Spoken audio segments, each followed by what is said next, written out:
It's right now.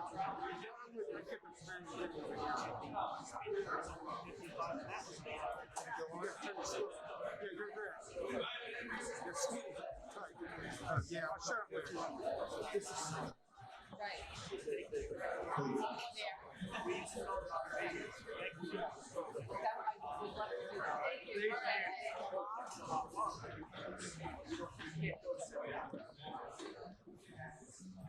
Thank you. I got you. Everybody needs to get.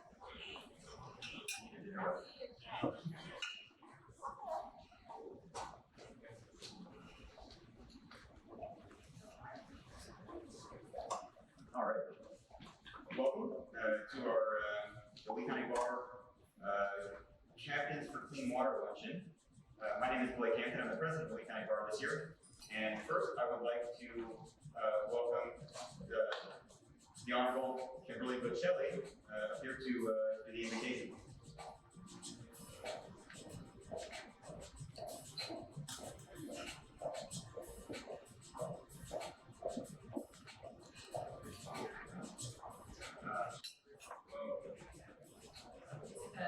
Consider the music, so I don't know if you can turn the music off. If not, I'll just try to talk over it. You can bow your heads with me. Lord, we thank you for this opportunity to come together for this meeting of the Lee County Bar Association and pray that you will bless this meeting. We thank you for each and every person who's here today. You have blessed us with supportive people who seek the welfare of this community. Please help us to listen to each other, enable us to acquire and understand the accurate information we need and its implications so that we can make informed decisions. Help us hear the complete message being communicated and avoid thinking of what we want to say when we should instead be listening and absorbing what is being communicated. Help us have a productive discussion that will broaden our perspective and inform our consideration of effective strategies that will address our concerns and accomplish our goals. Help us leave this meeting inspired. So we lift up this meeting to you. Amen. Thank you. And now for the Pledge of Allegiance, I welcome the Honorable Nicholas Mizell to the stage.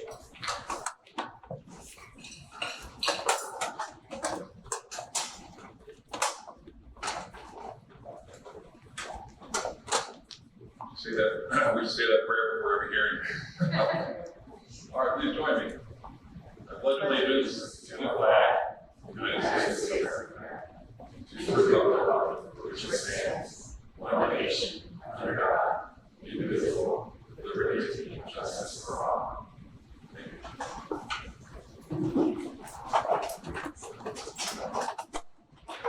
you. All right. Now it's time. There we go. That's better.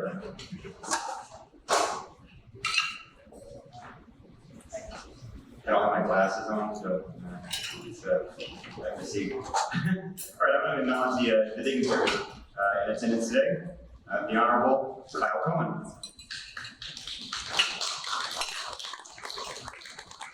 Honorable Kathy Smith. Honorable Nicholas Mizell. Honorable Kimberly Bocelli. Honorable Gilberto Perez. Honorable John McGowan. Honorable Tamara Nicolo. All right. Now it's time to recognize the annual sponsors. And for the sake of time, please hold your applause to the end. First, Copyweight, Keller Law, U.S. Legal Support, Edison National Bank, Fort Myers Court Reporting, Boyle, Leonard and Anderson, Sanibel Captiva Community Bank, The Vistas at Eastwood, Associates in Bruce L. Shiner, Boy, Agu, Tanovic, and Miller, Del Lago Law, Hampton Law, Henderson, Franklin, Starnes, and Holt, John Webb Legal Group,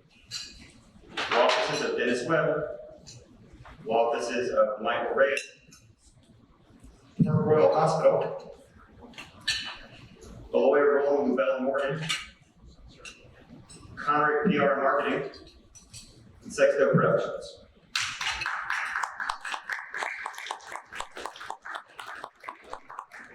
Now, I'm going to introduce our sponsor, who really introduced me to the whole water quality issues. It was like 2014, I think we were on Wheatland's boat, and it took me out to where the water, the fresh water meets the salt water, and it was like past Annabelle. This was, I think, like 2014, 2015, and it's been an issue that it's been a very important one to me ever since. So this is everything that comes full circle today. So I'd like to welcome Leland Garvin to the podium.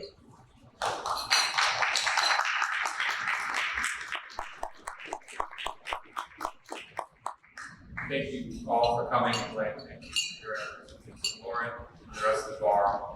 Thank you as well. From what I know, with the panel today, we're going to have a pretty fun conversation about water and how the organization started and how some big things were accomplished when we got together and collaborated. So with that, I practice personal injury law. If there's anyone who either doesn't practice there as their primary area or would like just to chat about a case, I'd love the opportunity to talk with you about it and see if working together would be a nice fit. Thank you.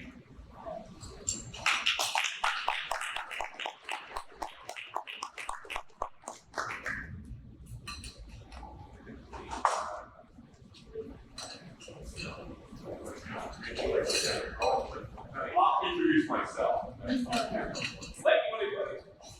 No. I thought Leo was going to introduce you. Sipping my lip and relaxing. I know. Not a problem. As you can tell, I don't like script anything. I'd like to introduce our moderator, Bob. He is the Vice President of Sales at Waterman Broadcasting, board member of the Captains for Clean Water.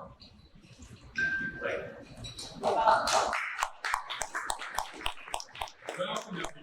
I think in 1 short hour, you're going to walk away with a better understanding of Captains for Clean Water and certainly some of the water issues that we're all experiencing right now.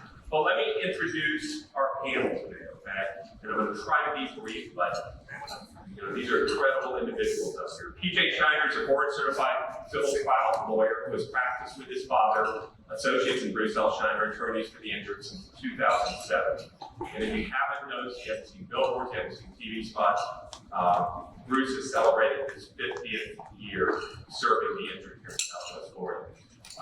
Inspired by the rich American tradition of using the judicial branch of government towards a better, safer, and more just society, PJ believes that every case has the potential to affect structural change to make our communities and our society safer for ourselves and our children. PJ has spoken across the country on personal injury litigation and trial practice and has been recognized by super lawyers, the National Trial Lawyers, Top 40 Under 40, and Top 100, and the Gulf Shore Business 40 Under 40, which was after somebody else has done that too. When outside the office, PJ enjoys spending time with his family, flying, fishing, diving, and generally enjoying the natural beauty and value of Southwest Florida. And that's probably the main reason Captains for Clean Water. And Leland Garvin, I'm sure he doesn't need an introduction either, but he's a Florida native, a second-generation trial attorney. He began his legal career working as a state prosecutor in Broward County. While at the state attorney's office, he gained invaluable trial experience representing the state of Florida in countless jury trials at both the misdemeanor and felony levels. He is currently in practice with his father, Jeff, where they limit their practice to representation of clients seeking personalized representation after a serious injury or the death of a loved one. Leland has been recognized by super lawyers, Florida Team Magazine, the National Trial Lawyers, Top 40 Under 40, Top 100 Civil Trial Lawyers. He previously served on the Florida Bar Grievance Committee and currently serves on the Florida Bar Standing Committee on Advertising. He's a member of the American Association for Justice, the Lee County Bar Association, and the Florida Justice Association.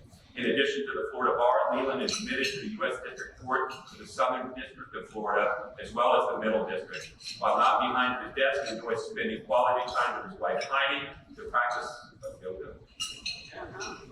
Okay, I need a little of that. Spending time with family and traveling. And I know he's a great outdoorsman as well, and that's why one of his passions is captain for clean water. Then let me introduce Captain Chris Whitson, somebody you've probably seen a lot of over the last 4 years, unless you've lived under a rock. He's a fourth generation Florida native. Captain Whitman co-founded Captains for Clean Water along with Dean Andrews after witnessing the consequence of Florida water mismanagement.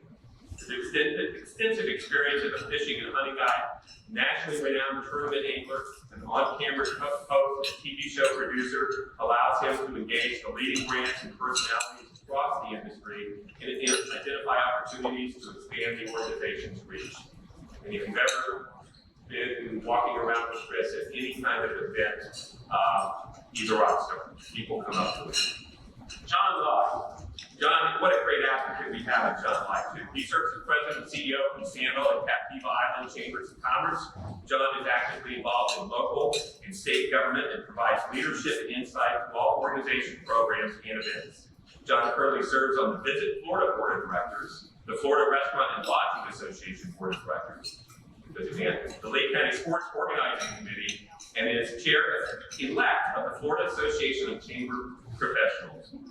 John resides in Fort Myers with his wife Amy, his two children Zach and Emma, and attend the University of South Florida in St. Petersburg. So John, welcome. Welcome again. I want to give a little background. How will we do it? We've got 45 minutes. Let's set the stage on how Captains for Clean Water was formed. Chris, can you give us a little background?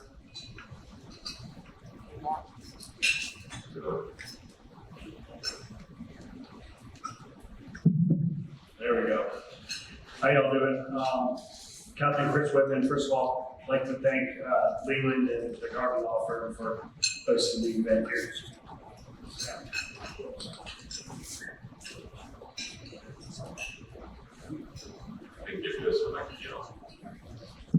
There we go. For hosting us here, and also all of you for taking time out of your day.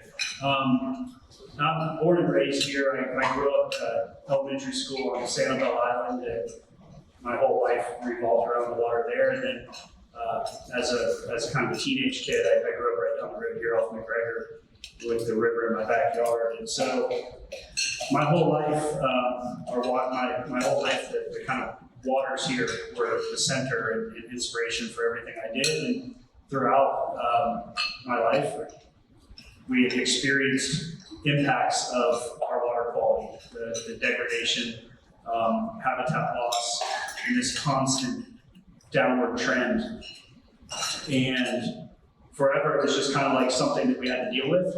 It was a problem that, I guess because we didn't know much about it, just felt like it wasn't much we could do about it. And I ended up being very fortunate to have a long, successful career as a fishing guide that took me around the country competing in tournaments for ESPN, and then ultimately led me to producing and hosting a fishing show at the Discovery Network. And when I came back from the first season of filming our show, we got ready to start running trips. I came back to the water crisis of 2016. And that was like kind of the wake-up call. Captain Dan Andrews at the time was, to me, was like kind of the next generation of fishing guide. He had been guiding for 4 or 5 years at the time. And I really respected just how he was putting in his work and paying his dues. And he came to me like scared, like, what are we going to do? We have to do something. I gave up a scholarship, walked away from school because I wanted to pursue my dream job, be a fishing guide. I think I screwed up. And so that kind of caused us as fishing guides to look internally at how can people whose life and livelihood rely directly on our waters not be involved in trying to change and reverse the decline of these ecosystems. And The answer was a lack of education. We weren't involved because we didn't know what exactly the causes were, or more importantly, what solutions there were. And plus is that we weren't alone. Our bulk of our community and our outdoor industry is directly affected one way or another, whether it's, because you make your living on the water, because it's your home values, your property values, your hospitality industry, everybody's affected. And so we weren't involved because, like us, there was, what can we do about it? It's just nothing we do about it. So we figured out that wasn't the case. Together, the case that we could make about these ecological issues having an economic impact, and have that speak a language that policymakers understood, that we could in fact make a difference. And there just wasn't a concerted effort to educate everybody, get our arms around everybody. This water is a nonpartisan issue. It doesn't care what political party you're with. It doesn't care what religion you are, what you do for a living. Water quality is the most important thing that affects our communities. And so if we could get our arms around everybody and then give them an outlet, educate them, and then give them an outlet to make their voice heard, we thought that we could affect change. And so that's what we set out to do with the help of my friends up here at the very beginning. So here we are 5.5 years later. PJ and Leland, kind of expand on that, okay? So what was the mission? I mean, we all got together right about 4 years ago, but that mission has kind of changed. It's I mean, we were chasing shiny objects a lot because there were so many shiny objects. But what was the mission then? What is it now? And why did we all get involved? Yeah, thanks, Bob. I think PJ and I are going to try to do this collectively. So around the same time that Chris and Danny were maybe having these conversations at the boat ramps, PJ and I had started talking.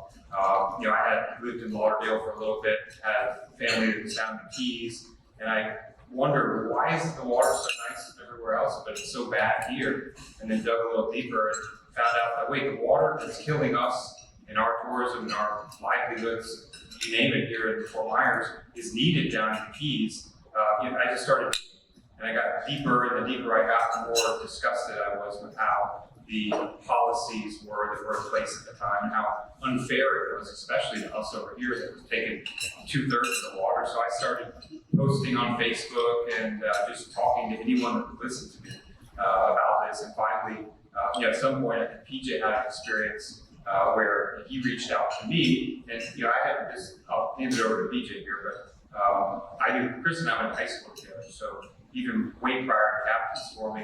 I remember, for example, at a party one night where now wives were there, and we were just off on the side, kind of ranting about some of the water problems, and to the point that others at the event were like, "What's wrong with it?"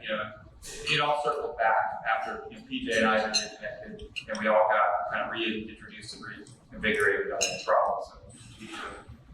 So, it's kind of amazing how captains evolve, because while Leland and I's social circles overlapped growing up, we would see each other, but we didn't collaborate a lot. In our high school days, I went to school down in Naples, and Leland was up here in Fort Myers. And for me, falling into this issue, and I think falling is kind of the most apropos description, was purely by accident. So, Leland I gotta give Leland all the credit in the world, because Leland slowly and gradually and progressively learned about this issue and engaged in activism far before captains was even, a concept. I grew up in Southwest Florida. Frank Wanaka, some of y'all may know that name, we're all sure, taught me how to fish. I would go fishing with Frank Wanaka, lived on the river. And I saw that, year after year, the water would get a little browner, and a little less welcoming, right? But I just assumed that's as Fort Myers was growing, a larger population, a little more runoff, water gets a little dirtier. And that's how I just kind of lived my life, and I really, never asked any more questions about it. Then, in 2014, after finishing law school and reestablishing practice, finding the girl that I wanted to marry and thinking about being a father, I kind of re-engaged and started getting back into the outdoors so I could be a good shepherd for my son. And in 2016, still having no knowledge whatsoever of the issues underlying captains, I went diving. And I was in 40 feet of water in the winter of 2016, so it was somewhere around February, March.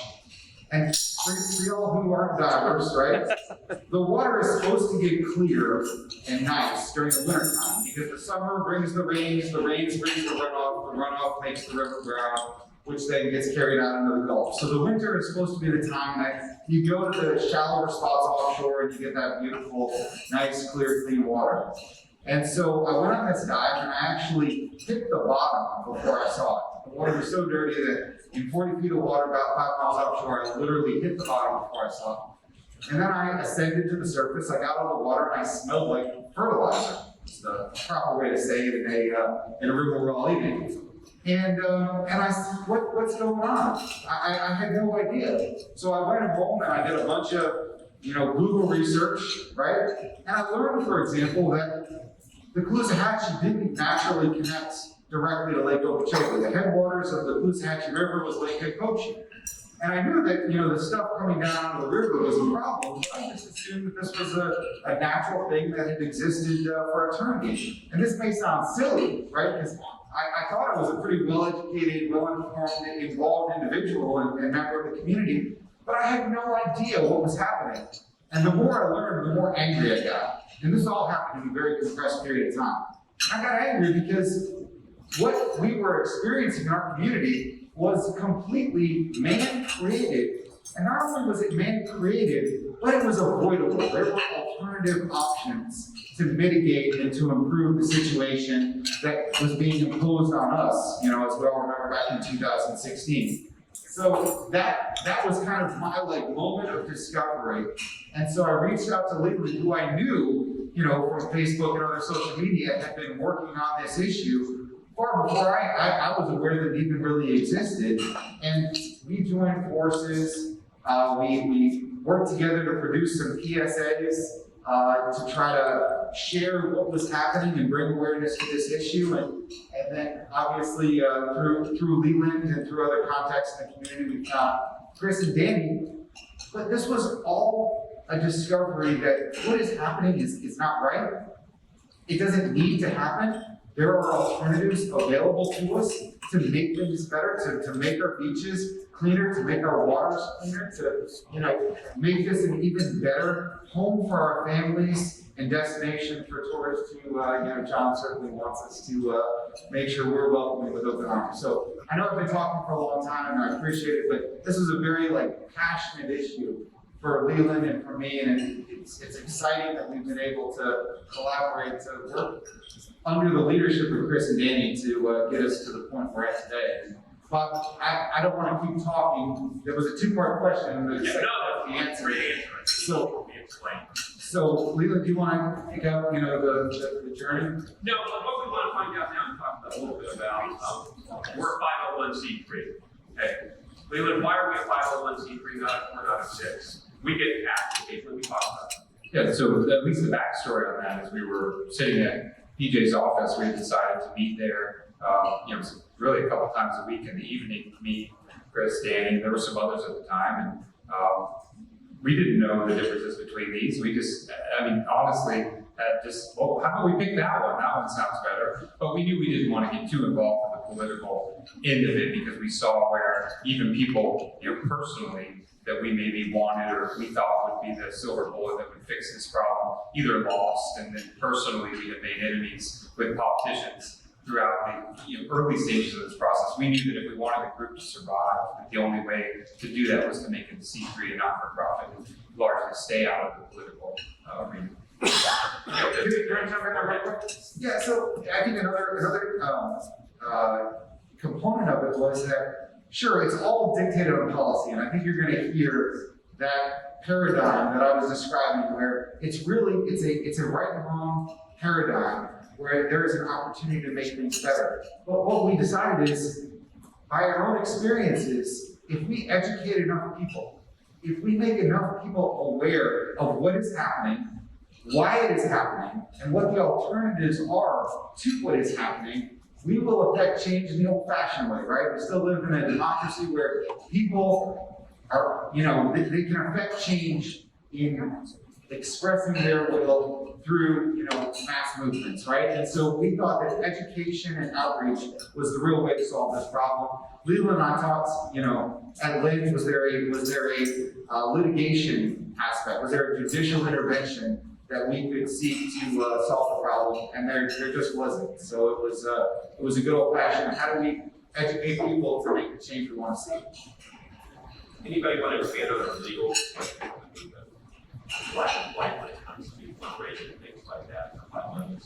Well, I can expand just on something that PJ brought up. It's right in line with what you're talking about. We realized that with the group, that the problem was one that was, I'll let PJ take over there. I'll slip my mind. I can touch on it. The way that we fix these issues is through political will. The way that you create political will is through either massive campaign contribution or public pressure. The more realistic route for us to be impactful was to educate hundreds of thousands of people, get them engaged, and in doing so, create political will. So looking at what are the legal restrictions for our organization, it's less than 20% of our time and effort and resource, but we're nowhere near that because our focus is on educating people and letting them advocate and lobby themselves for how these issues affect them and their business, and let them share that message with policymakers rather than us try to do that. Hey, Chris, and I know the answer, but share with everybody, because the last couple of weeks, we mobilized a lot of our members to send emails to the Army Corps. That's throughout, we're 5.5 years old, and we've seen a number of examples now of just how effective education can be in getting people involved to move the needle on issues. Right now, we're focusing on LOSOM, which is Lake Okeechobee System Operating Manual. It's the operations of our water, the management of our water. When we started the organization, we were focused on CERP, which is the Comprehensive Everglades Restoration Plan. It's basically the infrastructure projects that will allow that water to return its flow south. LOSOM is the operations component to that. And like with CERP, we educated the public, our followers, and our supporters, and in doing so, they were vocal, and we saw progress. Right now, with the LOSOM process, they're rewriting this manual that guides the Army Corps of Engineers and the South Florida Water Management District on how our waters will be managed for the next decade. And this is a huge opportunity to see a reduction in the damaging discharges to the coastal estuaries and a massive amount of increased flow south to the Everglades and Florida Bay. Just in the last week and a half, our members and supporters have sent over 24,000 emails. We've had 12,000 people send over 24,000 emails to the Army Corps of Engineers and continue to do so. And we had the Colonel of the Army Corps here. John hosted us with Bill Punch last week out on Fort Myers Beach. And he reiterated there that the message was being heard loud and clear. I think he said he had to up his storage in his email box and his cell phone. And so that's a good example of just how effective people's voices can be when they're unified. PJ, you want to add to that? Yeah, so I just want to share a personal anecdote, right? When I went to and the reason I'm wearing a mask today is because I am a temporary resident of my family at my parents' house while we're moving into a new home, right? So to plug my parents, when I went to my dad and mom and asked them for the tens of thousands of dollars of investment that was required to prepare the PSAs and run the PSAs to promote awareness of this issue, they they acceded, right? They wrote the checks. But my dad said, you're never gonna change anything. It's too big, nothing's gonna change. That literally is what he said.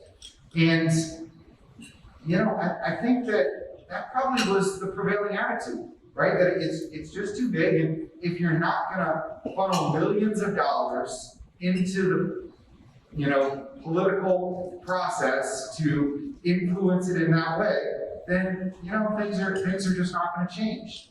And what's so extraordinary about Captain, really so off the charts, is we said, no, we are going to educate, we are going to engage, we are going to get out the message of what's happening and why it's happening, mobilize support, and it has made a difference. I mean, SB 10, a few years back, creating the reservoirs, or funding the reservoirs to help clean and store water coming out of Lake Okeechobee to mitigate the flows coming down the river into our estuary. That made a difference, and I, you know, I don't want to be on like a taking credit tour, but I believe with all my soul, and all the credit goes to Chris and Danny, because if you know anything about captains, they are the faces of captains, and that was an intentional decision by Leland and I, because at the outset, although we were co-founders, you know, we decided that, look, we want to help however we can. We care about this deeply,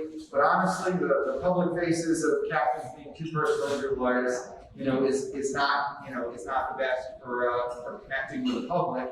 And the only reason we were involved is because we wanted to make a difference for our community, for our family.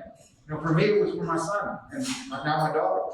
You know, to have water where they could go diving, because it doesn't have to be like this. You know, and I want to make sure Chris or Leland or somebody, I don't know how well acquainted y'all are in terms of the paradigm that I was referring to. You know, why it was so bad and it didn't have to be as bad as it was, how it's gotten better, but the challenges that still remain. And look, you know, Captains has never been about demonizing any group or attacking any group. We're not trying to play, you know, that political game. But there are interests, right, that are competing to shape policy. And what Captains is trying to do is to say, hey, let's stand up for our interests. Let's, as citizens of the community, as water users, as outdoorsmen, as parents, let's stand up for our interests. Because our interests matter. It's not just about irrigation. It's not just about, you know, specific commercial interests in terms of shaping policy. We have a big interest too. So I don't want to, you know, take all the time.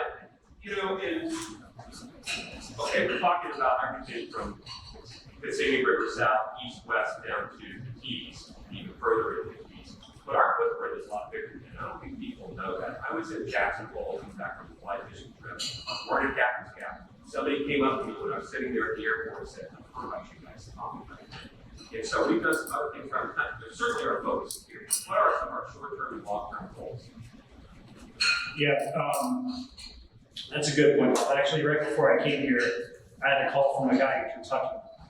And he's been a freshwater fisherman his whole life, and he just recently, in the last year, got into saltwater fishing, and he's like 8 of it. And he, as a new saltwater fisherman, his bucket list place to go experience is the Everglades. And so he literally called me, found out about the organization and a podcast or something, and he's just, you know, how can I help it? I think a big part of our overarching focus as far as where we're getting people involved is, it's key. This is our core. And I'm born and raised right here, as are these guys. But if we're going to save the Everglades, and by saving the Everglades, we're going to fix our backyard, it's going to take more than just the people in Florida to do so. The biggest thing with Everglades restoration, and it's the infrastructure projects in Everglades restoration, is the largest restoration project of its kind ever undertaken in the world. It's massive. And it is a 50-50 cost share between the state of Florida and the federal government. The biggest limiting factor to these massive infrastructure projects is consistent funding.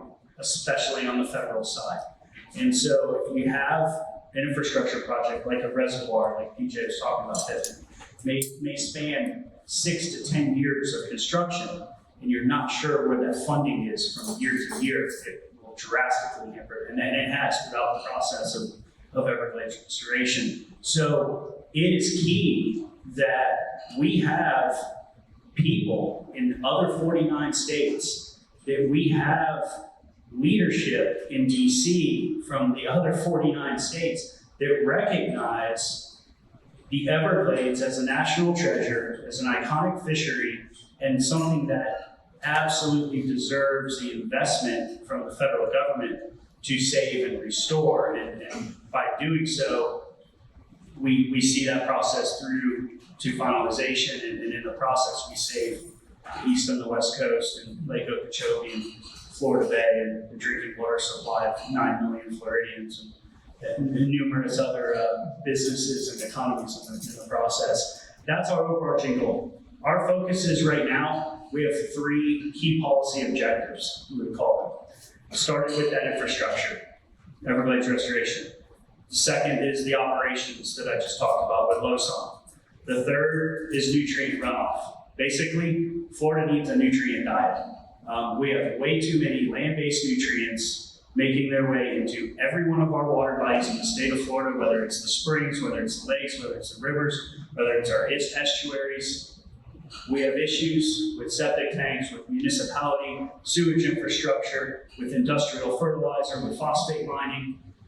There are many aquatic plant management, how we're managing invasive plants in our waterways by spraying them.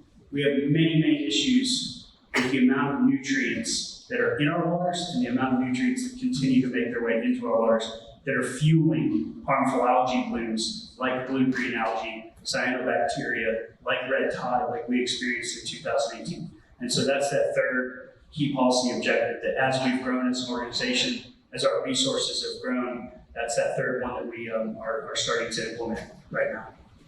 Probably wondering why John Law is here, because if some of these things are not correct, and we've already seen an economic impact, but you can certainly speak to the ending economic impact of what has already happened. And John is such a great advocate for himself, where he's traveled to Washington, he goes to Tallahassee. I mean, he's so well known in those circles. There's so many people behind the scenes trying to help us, not us being captains, help us, all of us. John, can you speak to that? Yeah, absolutely. When I first got involved with captains, it was actually right after the Red Tide that was spoken of in 2015, 2016. I was running hotels at the time, and I was handling that team. I've grown up here, spent the past 30 years of my life in high school, and then came back from college, met my wife here, we got married here. And so, thought naturally that this was a great place that I was going to get into tourism and resort management. That this was the place I wanted to do. It was the place I called home. And I didn't know that red tide and water quality issue popped up once every 5-10 years. What we had seen was a pattern forming where it was forming every 3 to 6 years, or maybe every 2 to 4 years. And in 2016, I had to lay off 40% of my staff at the resorts just because people were coming in and checking out early. And this was, something that when we looked at from a tourism and hospitality perspective, we didn't want to talk about it. We didn't want to draw a lot of attention to that because we were afraid that it would be bad for business. But what happens when we don't talk about it is the news does. And when the news talks about it, it reaches places not just in Orlando or Jacksonville or Georgia. I mean, we had people from Washington, D.C., from Seattle giving us a call saying, hey, we just saw some news, we've got reservations in 4 months, what's the water going to look like then? I couldn't tell what it was going after 4 hours. So we knew that as an organization, the Florida Restaurant Lodging Association, that we needed to do something, we needed to take action. But everyone that we called, every strategic partner that we wanted to team up with was a science-based organization. They're great, you need them.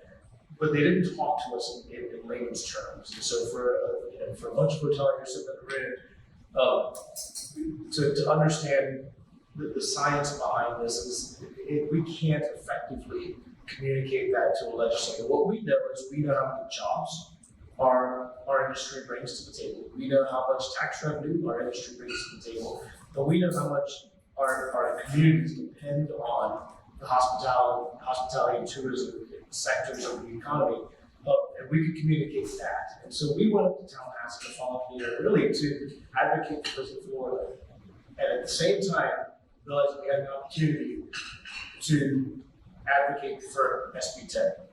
And so we took that opportunity, we teamed up with captains and some other groups, and we had the opportunity to say, look, as an organization, as an industry that represents, and I'm gonna have to read off some of this stuff, 1.6 million jobs and $57.2 billion in wages in the state of Florida. While we are advocating for the marketing arm of Florida, which is Visit Florida, we know that the marketing arm means nothing if the water quality is garbage. And so talking to a legislator who doesn't necessarily, who's in the same boat as we are, which they don't understand science, by and large, we could boil this down to, hey, here's what's important. Your constituents are employed by us, and your tax base is coming in, through by and large the hospitality industry and the accommodations and tourism industry. In South Florida, we're the second largest employer in this region, and so the Navy, Orlando, and South, all the way down to the Keys. The only thing we fall behind is healthcare, and maybe. But when you look at the numbers we can bring to the table in terms of showing you the economic impact and the loss of the economic impact, it really does. I think it speaks their language. Forward a year later, it's 2018, and we're chugging along with a record tourism year, and then all of a sudden, we get hit with discharges and blue-green algae and red tide that, you guys, I think you were here for it. If you weren't, it was devastating. It literally brought us to our knees. And not look at the tourism industry and think to ourselves, I think we might be in a recession. Well, that proved to be wrong. And what it did to us in that year was we saw on Santa Barbara and Captiva Islands alone, in just the hotels and restaurants and retailers, we saw a $98 million loss in 3 months. Say that again. $98 million loss in 3 months. And this was not some deep dive economic impact. This was us reaching out to the hotels, restaurants, and retailers and going, hey, what is your year-over-year loss? We need to put this in writing. We didn't have the time, we didn't have the resources to do a deep dive economically. But if you started looking at people like Cisco and J.J. Taylor and looking at the economic impact on a broader scale, you could multiply that by 10 easily. And so we found that partnering with captains gave us not only a platform to advocate on, because as hotel managers or as retailers or as restaurateurs, the last thing we know anything about is Tallahassee or DC. And so getting on board with an organization that understands how to do that, but not only how to do that, but how to boil down your messaging into 2 or 3 points. For Senate Bill 10, all I needed to know was that it was going to reduce discharges, it was going to help build the reservoir, and it was going to help curtail harmful algal. That's all I needed to know. I didn't have to go into the science behind it all. That's all I needed to know. That's all my group needed to know as we went up to Tallahassee and visited those folks.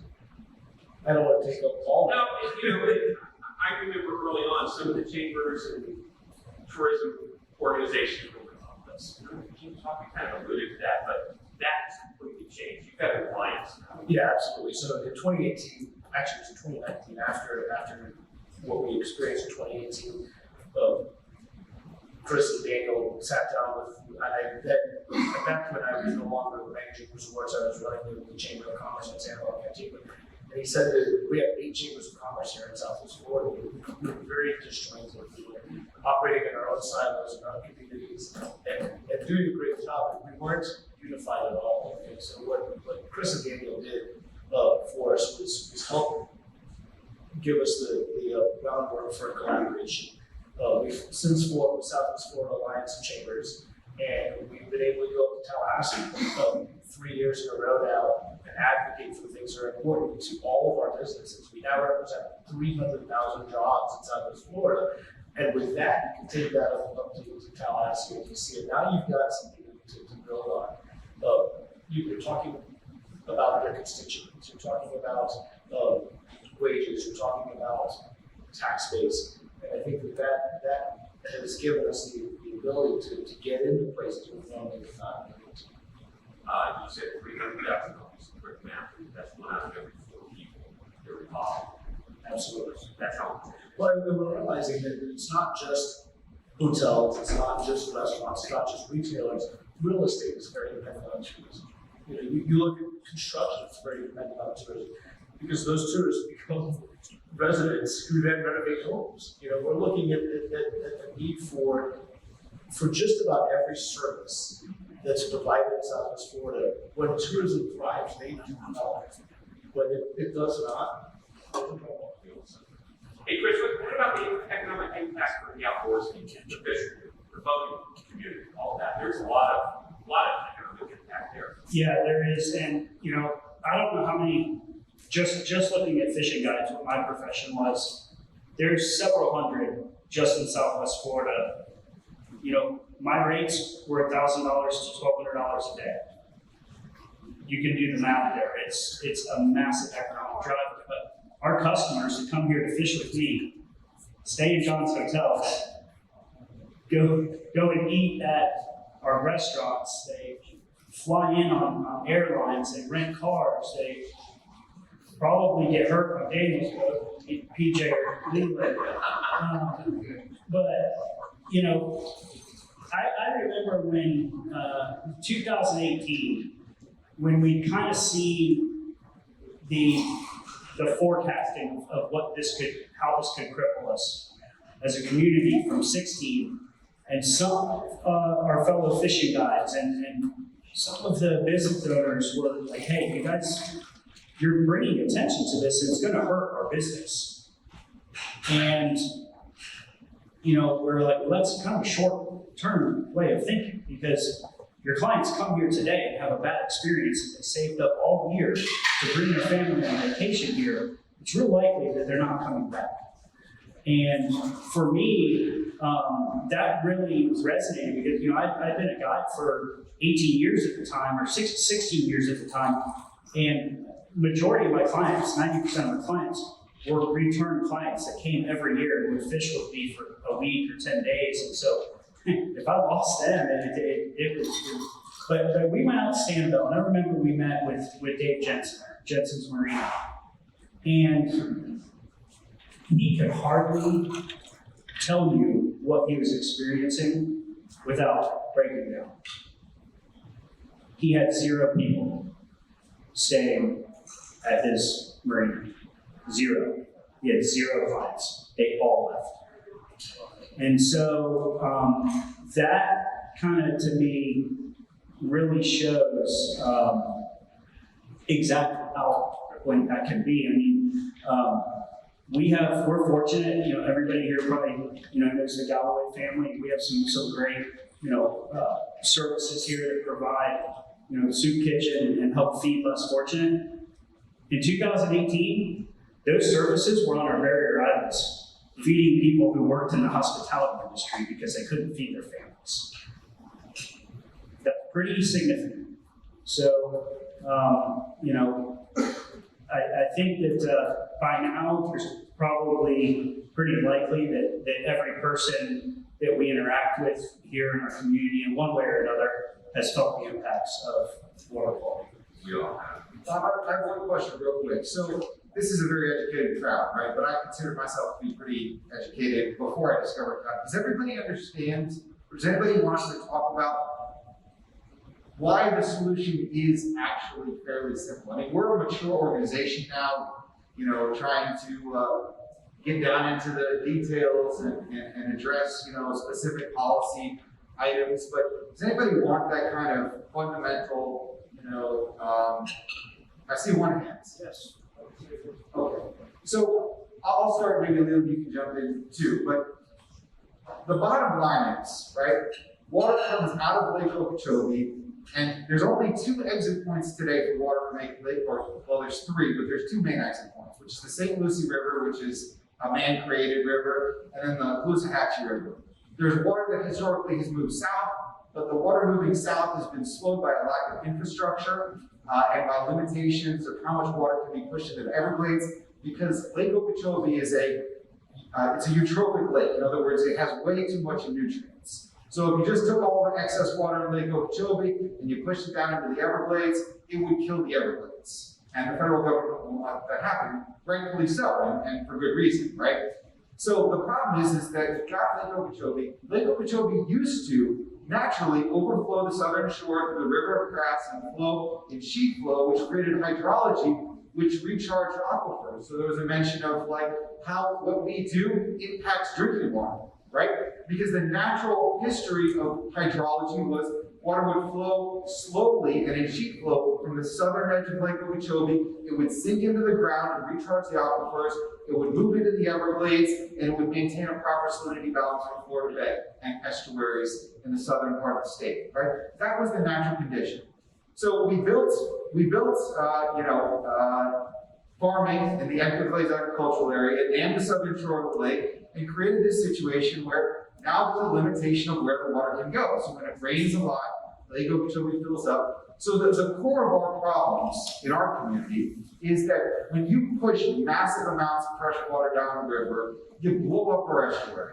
It's like the detonated bomb, and it has all kinds of secondary effects. For example, the fresh water kills seagrasses, it kills oysters. Seagrasses and oysters maintain the ecosystem. So if you kill them, then you diminish the ability of the ecosystem even without excess fresh water. So the problem is you get too much water out of Lake Okeechobee in too short of a period of time in a way that kills the local estuary and limits its ability to recover. So, for example, there used to be lots more grass in the river and in the estuary. And if there's grass, when you get a windy day and the water gets disturbed, it doesn't turn to chocolate milk, right? Because if there's grass in the bottom, that keeps the bottom from being blown up and silting the water and turning it into chocolate milk, right? So there's all these interconnected, we could all spend a long time. But here's why it's simple, right? It's simple because there are policy decisions that can be made to reduce the high volume discharges, to reduce the bombs that are put down our river, okay? And if you reduce those high volume discharges, then you give the estuary an opportunity to heal, okay? And that's almost that's how we started with captains, that simplistic, right? Now we've gotten a lot more complex, and there are, lots of different, micro considerations. But the simple thing is, if you reduce the massive surges of water down our river, you stop the process that has turned, our river into. It can be fixed. Exactly, and so, and you can reduce those through attainable policy solutions, like SB 10 has been accomplished, that Captains has worked real hard on. And then there's more like lake level management, for example.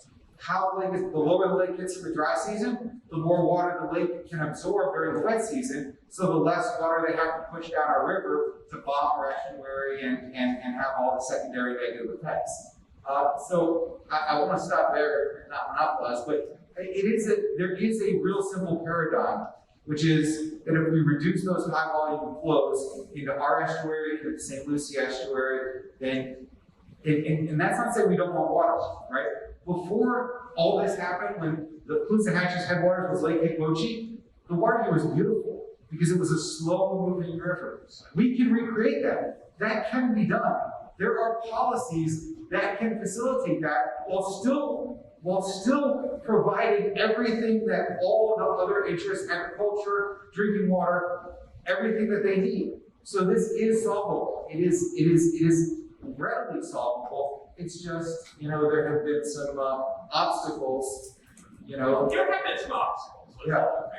But you know what? If you get the 5 of us together, you can tell everybody's passionate about here. We'll stand on the street corner and talk about this. this. We've got some other questions that we wanted to kind of talk about, but I kind of want to open it up, unless we want to talk about what the legal community can do to help us, and not financially, not necessarily financially.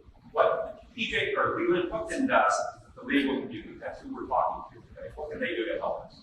Yeah, so thanks, Bob, for the question. That brings up an interesting thought, which was PJ and I practice in the same area of law and both doing personal injury work. And some might think that he could even be a competitor of ours, that would be odd. There are times where that thought occurs, but this issue is so big that it's going to take everybody. And it's going to take me reaching out to PJ, vice versa, putting our individual needs or egos or whatever it is aside, and just everyone diving in on this. The thought I had earlier was that we reached out, PJ and I reached out to groups that already existed in this area prior to being involved in the formation of captains. We call, you name it, whatever fishing or environmental group. No one wanted to take this up. Either A, the problem was too big, or they had other reasons, for political reasons, for example, that they couldn't get involved with this particular issue. So we formed captains to, again, like stroke our egos, or just because we wanted something to do. We formed it because it was necessary. We formed it because no one was taking up this cause. So it's really neat to hear Bob today bring up the story about that guy with the hat in Jackson Hole, and Chris talk about how there's a plan now to take the issue somewhat nationally, as they've actually been doing. But it's pretty neat. I think PJ and I are the two toughest board members because we were there from the beginning on Chris Day. We give them the hardest time, and they get the bar here, and we say, we'll raise it here now. Now we want it here. Now we want you to accomplish this. And so it is neat to sit here though and see that they got, Chris and Danny got the tourism industry involved that was once wouldn't talk about it. And it's pretty cool to see how far Chris and Danny have carried it. So We're young, but you guys have come a long way. yeah, so Go ahead, Chris. Yeah, does everybody here have a smartphone, or do they all use like Blackberries or something? The way you can help, doesn't matter what profession you're in, take out your smartphone, take it out. He's going to make me do it right now. Type in Captains for Clean Water. You'll see captainsforcleanwater.org will come up. Thanks to the fishing guy to tell the room full of judges what to do. Right on the header page, when you pull it up, you're going to see 3 slides. There's one there, it's got something that looks actually beautiful, but it's really nasty. It's an image of blue-green algae. Email the Army Corps. You can click on that right there. In about 30 seconds, you can send an email to the Army Corps asking them to optimize the LOSOM process to reduce the discharges to our coast. On the other slide, a couple slides over, it says calling all captains, you can be one. If you click that, and scroll down, how you can help take action. You can, right there is join our newsletter or become a member. Join our newsletter, it costs nothing. Put in your email, that's how we can keep you updated on what's happening. That's how we can call you to action when your voice is needed. And then you can take those 2 easy steps that just took you 45 seconds to do. And you can get other people within your circles, within your professional circles, or your family and friends to do the exact same thing. I know what's happening right now, Chris. The Army Corps is going, damn, Chris is speaking again. So please do that. Are there any questions? Because I know we're kind of on a hard out here for Lauren, but hard out at 1 because we're past 1. Any questions? I know they'll stick around afterwards. It's quite an organization, and Chris told you about the website, captainsforcleanwater.org. Go to the website, you'll learn so much about, not really captains, not about captains, it's about what's I going have a question, just a comment. I'm probably the lone social worker here in the group. I was at the first meetings in Cape Coral Yacht Club, and what I saw there was the most incredible grassroots effort.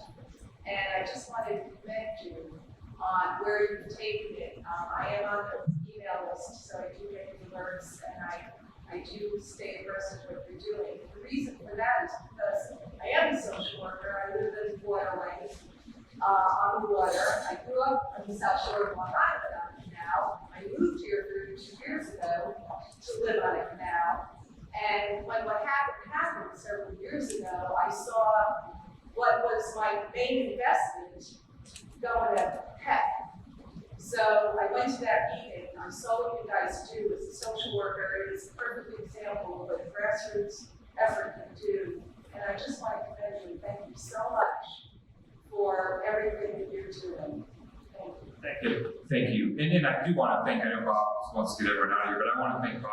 You know, he was like the first mature voice when PJ, me, friends from high school, and we're like, we need somebody else. And we need someone else to be a board member that at least looks mature or, you know, is older than us. So we brought Bob in, and that's what we really, I think he helped us really reach into the community, and it gave us at least an adult in the room. So I want to thank you, Bob. I love that. Two more things. Wait, come over here. In October, okay, Chris and his wife Sarah are having a little cabin. And he's doing this not for himself and not for all of us. Well, he is, but he's also doing it for the little cabin that he and his wife are going to have in October. So we're happy for you, Chris. Thank you. I want to thank Lauren Bob for reaching out to us to put this on. I think it was great. And Leland, thanks for sponsoring this, okay? And thank you all for coming. Thank you, Bob. Thank you, guys. I appreciate it very much. Everybody does. We appreciate all the work that you put into the future of this area. Here's my notes. The notes that I can't read. I don't have my glasses on. All right. So in wrapping up, yeah, thank you, Garvin, Ewing, and Garvin Law Firm, and Captains, Bob, and we have upcoming events. Next month, September 17th, we have, we're doing Hispanic Heritage. I don't know if we've ever done that before, but so we're gonna explore that realm. And then October 2nd is our benchmark gala. You can sign up, I believe, online or talk to Lauren. Bob and Lauren. Thank you, Lauren. That's it. So everybody stay safe, keep your hands washed, keep your hands out of your mouth. Have a good weekend.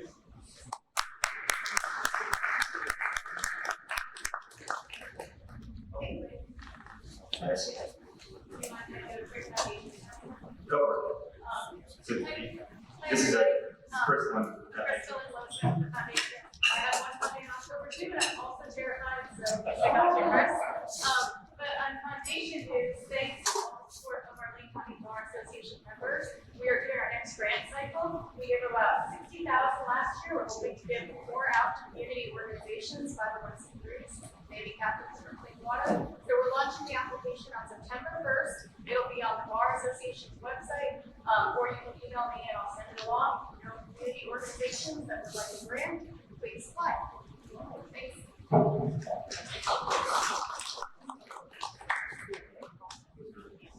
Or did you have an announcement? Or? Oh, all right. Meeting's adjourned. Everybody can do what they